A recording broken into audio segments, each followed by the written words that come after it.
Praise the lord. నిజమైన స్వరం. June 16, 2026 Holi prayer home సంఘం వారి అనుదిన వాగ్దాన పరిచర్య. నా రక్షణకర్త అయిన నా దేవుని యందు నేను సంతోషించెదను. హబక్కుకు గ్రంథము 3వ అధ్యాయము 18వ వచనము. ప్రియమైన దేవుని వారలారా, ఆనందించే విషయమందు హబక్కుకు మరి దేవుని యందు ఆనందిస్తున్నాను అని అంటున్నారు. అయితే దేని యందు మనం ఎలా ఆనందించాలి? నీతిమంతులుగా మనము తీర్చబడ్డాము. మన పాపములను దేవుడు తీసివేసి నీతిమంతుల లెక్కల్లో చేర్చినందున మనం ఆయన యందు సంతోషించాలి. అలాంటి నీతిని మనకిచ్చినందుకు, నీతిమంతులుగా చేసినందుకు ఆయనకు మనం ఎల్లప్పుడూ కూడా కృతజ్ఞులుగా ఉండాలి అని కీర్తనల గ్రంథము 97వ అధ్యాయం 12వ వచనంలో మనము మరి తెలుసుకుంటున్నాము. అలాగే యెషయా గ్రంథము 61వ అధ్యాయము 10వ వచనంలో మనకు ఇచ్చినటువంటి ఔన్నత్యం, దేవుడు ఔన్నత్యం కలిగిన వాడు అయినప్పటికీ ఆయన యొక్క మహిమ, ఆయన యొక్క కీర్తి మనకి భూమి మీద దేవుడు అనుగ్రహించారు. ఇదిగో శృంగారమైన పాగా ధరించుకొని పెండ్లి కుమారుని రీతిగా ఆభరణములతో అలంకరించుకొనిన పెండ్లి కుమార్తె రీతిగాను ఆయన రక్షణ వస్త్రములను నాకు ధరింపజేసి ఉన్నాడు. నీతి అని పైబట్టను నాకు ధరింపజేసి ఉన్నాడు. కాగా యెహోవా యందు మహానందముతో నేను ఆనందించుచున్నాను. నా దేవుని నామమును బట్టి నా ఆత్మ ఉల్లసించుచున్నది.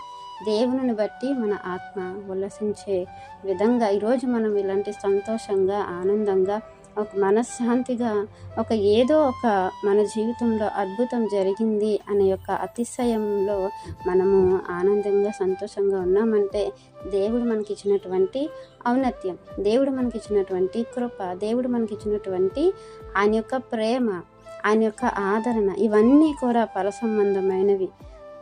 వాటిని మనం పొందుకొని ఉన్నాము గనుక అందులో మనం ఆనందించాలి అనేది వాక్యం ద్వారా దేవుడు మనకు తెలియపరుస్తున్నారు.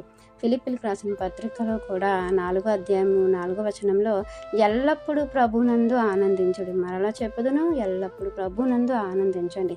ప్రభునందు ఆనందించేవారు శ్రమ వచ్చినా, బాధ వచ్చినా, వచ్చినా సరే వాటిని పక్కన పెడతారు. నింద వచ్చినా వాటిని పక్కన పెడతారు. వాటి అందే మహా ఆనందం కలిగి ఉంటారు అనేది వాక్యం సెలవిస్తుంది. ఎందుకనంటే ఇక్కడ మనం ఏ పరిస్థితిని అనుభవించినా కూడా ఈ పరిస్థితులన్నిటినీ కూడా దాటి వెళ్ళి ఉన్నతమైన పరిస్థితిని మనము పరలోకంలో పొందుకుంటాం కనుక అందును బట్టి మనము ఆనందించి సంతోషించాలి.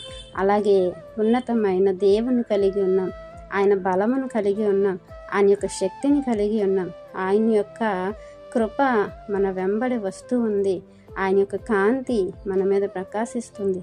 ఆ విషయమై మనము ఆనందంగా, సంతోషంగా ఉండాలి. భౌతికమైనవి ఈరోజు ఉంటాయి, రేపు పోతాయి. దేవుడు మన జీవితంలోకి అనుమతించటం ద్వారా ఆ శ్రమ వల్ల మనకు ఓర్పు వల్ల నిరీక్షణ వల్ల నిత్యత్వం మనం పొందుకోగలుగుతాం కనుక వాటి యందు ఆనందించి, సంతోషించి దేవునికి ఎల్లప్పుడూ కృతజ్ఞులుగా మనం ఉండాలని ఈ వాక్యం మనందరి జీవితంలో దేవుడు ఫలింపచేయాలని ఆశిస్తున్నవారు దైవజనులు బ్రదర్ నెహెమ్యా గారు. God bless you. ఆమెన్.